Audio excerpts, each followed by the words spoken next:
여기에서 밸류에이션 갭을 메꾸기 시작합니다. 그래서 상대적으로 디스카운트를 많이 받았던 삼성 SDI가 수급이 집중되면서 바닥권에서 70만 원을 넘기면서 강한 상승세를 보이면서 20% 이상 단기에 그냥 슈팅을 해버린 거죠. 예. 거기다가 상당히 보수적인 어떤 그 캐파 증설과 관련된 이슈를 만들었던 삼성 SDI가 상당히 좀 공격적인 행보를 또 보이면서 미국 시장에 대한 진출이나 이런 것들에 대한 여러 가지 이슈가 있었고요.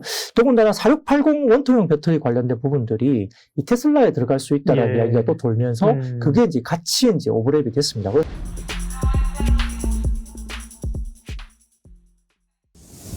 오늘 어쨌든 2차 전지 얘기를 하고 있으니까 그러면 2차 전지가 이제 소위 제가 아까 질문을 도발적으로 했지만 뭐 끝났냐? 끝났다고 보는 사람 거의 없죠. 그죠? 네, 그렇습니다. 정말 성장이 희소한 기간에 지금 성장이 눈에 보이는 섹터잖아요. 네, 다만 맞습니다. 많이 오른 거에 대한 부담을 가지고 맞습니다. 조정을 거치거나 갈 때 누가 가겠느냐, 누가 주인공이냐는 건데요. 기존에 지금 최근의 상승은 셀 가운데는 뭐 LG 에너지 솔루션이 독보적이었고, 그죠? 네네, 삼성 SDI도 쫓아갔지만, 네네. 소재 가운데는 포스코 케미칼이 뭐 대장주였었잖아요. 네네. 주도권은 누가 지고 있는 거예요, 기업들은? 결국 이제 지금 약간 우리가 고민해야 될 것은 밸류에이션 부분인데요. 네. 뭐 그리고 이제 우선 말씀드리는 것은 이 미국 쪽에는 공화당 우세와 관련된 이슈가 네. 나오면서 전기차 섹터가 굉장히 빠졌습니다. 예. 뭐 테슬라도 $200 미만으로 빠지고 있고 루시드나 이쪽도 빠지고 있고요. 중국은 10월에 이 전기차 관련된 판매 호조 때문에 오히려 중국 전기차 기업은 지난주에 니오 같은 경우는 25%나 급등했습니다. 그러니까 이제 아주 별개로 차별적으로 네. 같은 전기차 니오도 섹터라도 미국에 상장돼 있는데. 뭐, 예, 그렇긴 하지만 그렇고요.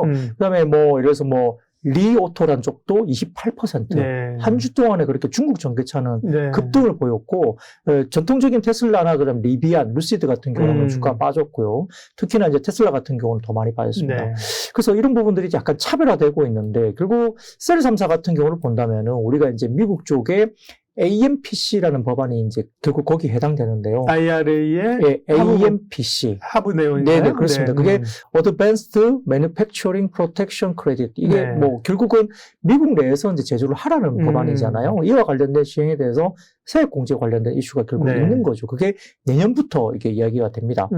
그런 부분들 때문에 최근에 파나소닉 같은 경우가 실적 발표 컨퍼런스 콜에서 내년 1분기부터 아까 말씀드렸던 AMPC 법안과 관련된 세액 공제 혜택 가능성을 언급을 하면서 파나소닉 같은 경우도 지난 한 주간 거의 20% 가까이 급등을 했습니다. 미국 시장에서 마찬가지로. 그래서 네. 이런 것들을 봤을 때는 아직까지는 뭐 그 제조사, 그러니까 자동차 전기차를 만드는 제조사는 상당히 좀 어려운 구간인데 실질적으로 패나소닉도 이렇게 급등한 걸 보면 그렇게 뭐 전기차 섹터 관련된 셀이나 소재 업종이 급락한 건 아니다라고 볼 수 있겠죠. 네.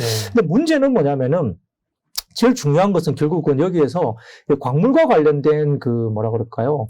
수직 계열화가 얼마나 잘 돼 있느냐가 그렇죠. 가장 중요한 부분이다. 물론 셀 업체 같은 경우는 지금 최근에 중국 시장을 제외한 글로벌 그 1위 업체는 어딜까요?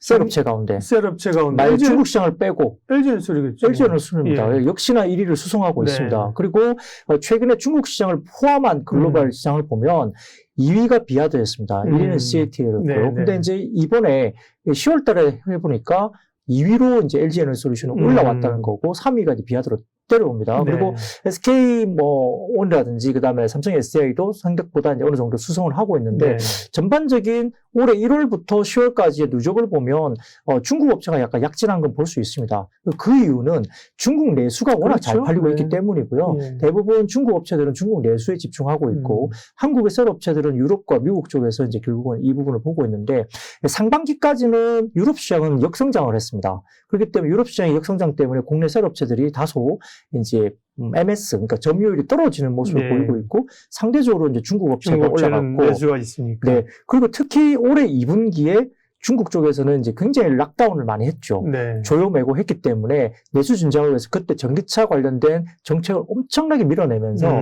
물량을 밀어내기 시작했습니다. 그래서 그때 당시에 로컬의 셀 업체라든지 전기차 판매량이 엄청나게 올라왔습니다. 예.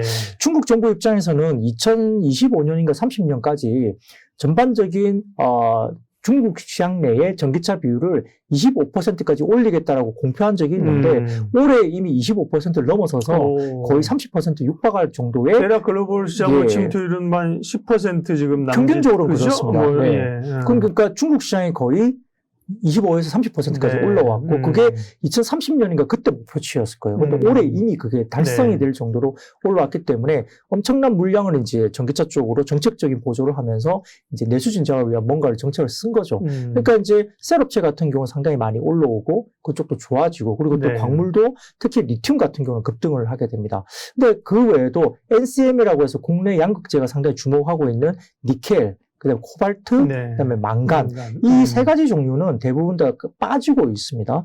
리튬은 급등하고 있고요. 가격을 말씀하신 거죠. 그렇죠. 예. 수산화 리튬과 탄산 리튬 등과 같은 소재는 올라가고 있는데 그러다 보니까 뭐 리튬 관련주로 부각되고 있는 뭐 미래나노텍이나 일부 종목들이 이제 여기에 대한 흐름을 타고 있고요. 네. 그 외에 이제 뭐 NCM이라고 불리는 아까 말씀한 뭐 니켈, 그다음에 코발트, 망간 이쪽은 하향 조정이 되면서 다소 좀 안정화되고 있거든요. 네. 이 양극재 입장에서 수익성 입장에서 상당히 좋아지는 그림으로 가는 거고 그리고 또 미국 북미 시장에서 2023년도부터 본격적으로 셀이 뭐랄까 공급이 될 수 있는 가시적으로 공급될 수 있는 회사가 LG 에너지 솔루션이죠. 네. 그래서 LG 에너지 솔루션이 뭐 밸류에이션 상으로 좀 비쌀 수는 있습니다만 약간의 11월 달에 MSCI 뭐 리밸런싱이나 일부 수요가 또 형성이 되면서 여기에 대한 수요가 또 들어오는 걸로 확인이 됐기 때문에 LG 에너지 솔에 관련된 패시브 자금이 또 이번에 들어오면서 수급도 상당히 좋게 받쳐주면서 주가가 좀 편안하게 올라갔던 부분도 분명히 있고요. 어쨌든 간에 맞습니다. 뭐 기승전 메인은 LG 엔솔이군요. 네, 일단은 그렇게 대담주로 갔고 삼성 SDI가 최근에 이상하게 급등을 했죠. 굉장히 눌려져 있고 디스카운트를 받았던 회사인데 왜 그랬을까요? 이번 3분기 실적에서 보여준 그 어떤 모습 때문에 그런데 중요한 것은 삼성 SDI가 이번 3분기 실적에서 이 전기차 배터리 부분에서 영업이익률이 10.6%인가 정도 나왔습니다. 10%를 넘어가는 이익률을 냈습니다. 보통 일반적으로 일부 뭐 SK 이노베이션이나 보면은 아직도 전기차 배터리 부분이 영업이익단은 적자고요. 이번 3분기에 겨우 EV EBITDA가 흑자 전환했습니다. 그래서 SK 이노베이션도 거기에서 튀어오른 거긴 한데 아직까지도 지금 OP 마진율이 영업이익률이 상당히 낮은 형태이고요.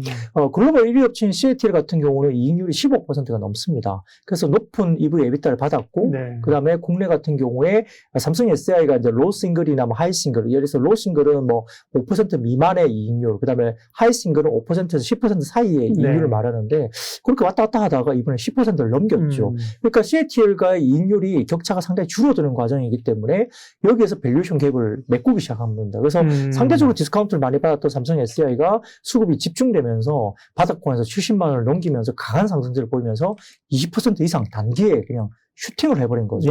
거기다가 상당히 보수적인 어떤 그 캐파 증설과 관련된 이슈를 만들었던 삼성 SDI가 상당히 좀 공격적인 행보를 또 보이면서 미국 시장에 대한 진출이나 이런 것들에 대한 여러 가지 이슈가 있었고요. 더군다나 4680 원통형 배터리 관련된 부분들이 이 테슬라에 들어갈 수 있다는 이야기가 또 돌면서 그게 이제 같이 이제 오버랩이 됐습니다. 그래서 영업이익률이 10% 이상 구가가 되는 구간에서 4680 원통형 배터리가 테슬라에 좀 들어갈 수 있지 않느냐라는 이야기가 돌면서 같이 이제 수급이 들어온 거죠. 그런 부분들 때문에 그와 관련된 밸류 체인들이 결국은 뭐 소재단도 결국 좋아질 수밖에 없고요. 말씀 주셨던 그 포스코 케미칼이 왜 이제 주도주로 가느냐.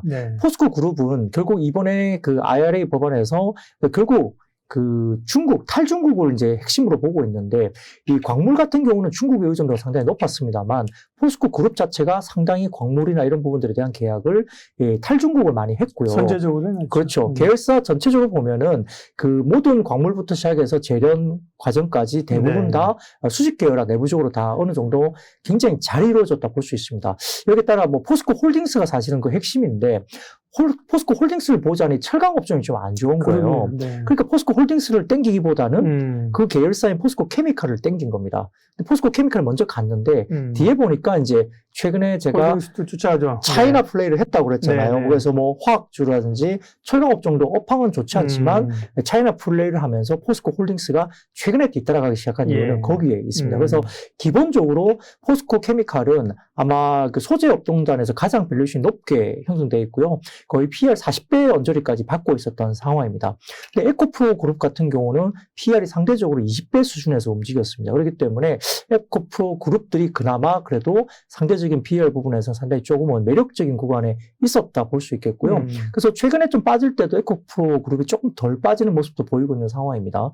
그런 부분인데 에코프로 그룹도 뭐 에코프로 머티리얼즈나 뭐 하부단에서 상당히 수익 계열화가 잘 되어 있습니다. 그래서 2차적인 아까 말씀드렸던 그 광산 부분의 여러 가지 부분, 배터리 자체뿐만 아니라 수익 계열화 중에서 이제 기본적인 어떤 광물 관련된 수익 계열화가 충분히 돼 있고 폐배터리 관련된 쪽도 에코프로 그룹이 갖고 있다는 점에서는 에코프로 그룹도 어느 정도의 수익 계열화에 대한 수익성 개선에 대한 그 가시성이 상당히 높다고 볼 수 있습니다. 그래서 기본적으로 지금 하나증권에서 리포트를 좀 저희가 자세하게 읽어보면 2026년 정도에 추정되는 캐파 관련된 부분에서 그 정도 캐파가 증설이 지금 가시화되고 있고요. 26년 기준을 봤을 때 전체적으로 PER 한 25배 정도 적용을 한다면 시가총액이 18조 원 정도까지는 갈 수 있다.